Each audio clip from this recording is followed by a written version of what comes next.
মাননীয় স্পিকার, আসলে 400 টাকায় কোটি কোটি টাকার ভেতরে 400 টাকা বলাও কেমন লাগে। পরবর্তী বক্তা মোহাম্মদ আমির হামজা, কুষ্টিয়া 3।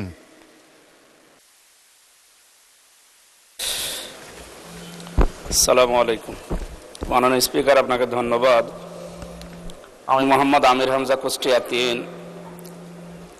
সদস্য প্রস্তাব করিতেছি যে স্থানীয় সরকার বিভাগ বিষয়ে আলোচনা উত্থাপন কল্পে হিসাবের খাত 137 স্থানীয় সরকার বিভাগ শিরোনামাধীন 34 নম্বর দাবি হইতে 400 টাকায় হ্রাস করার হক এই প্রস্তাব করছে। মাননীয় স্পিকার, আসলে 400 টাকায় কোটি কোটি টাকার ভেতরে 400 টাকা বলাও কেমন লাগে, কিন্তু এটা আসলে বলা লাগছে এই কারণে যেটা একটা ঘৃণিত প্রস্তাবের মতো, ঘৃণা জানানোর বা ঘৃণা প্রকাশ করার একেবারে সর্বনিম্ন ভাষা মনে হয় এইটা। আমার আজকের প্রস্তাবের উপরে আলোচনার বিষয় হচ্ছে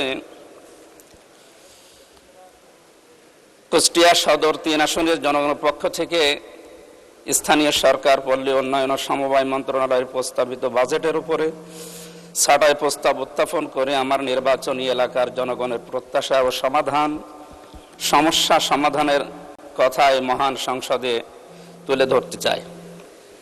আমার নির্বাচনী এলাকা কুষ্টিয়া সদর উপজেলা নিয়ে গঠিত।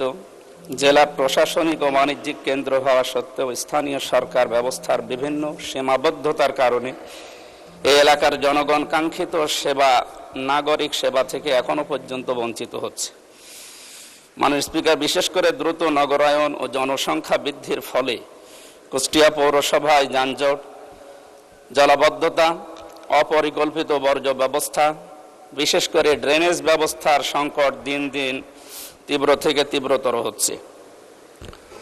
শহরের বিভিন্ন সড়ক ও ড্রেন সংস্কারের অভাবে বর্ষা মৌসুমে সাধারণ মানুষের চলাচল চরম দুর্ভোগ এবং দুর্ভোগের চরম আকার ধারণ করছে। অন্যদিকে কুষ্টিয়া সদর উপজেলার বিভিন্ন ইউনিয়নে এখনও অনেক গ্রামীণ সড়ক, সেতু ও কালভার্ট সংস্কারের প্রয়োজন রয়েছে। বিশেষ করে বাংলাদেশের ঐতিহ্যবাহী এলাকা চাউলের জন্য খ্যাত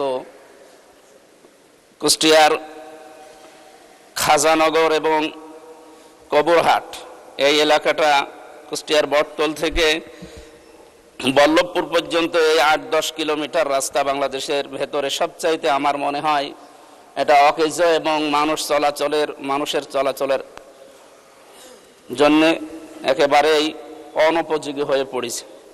সুতরাং এই অবকাঠামোর উন্নয়ন অপরিহার্য।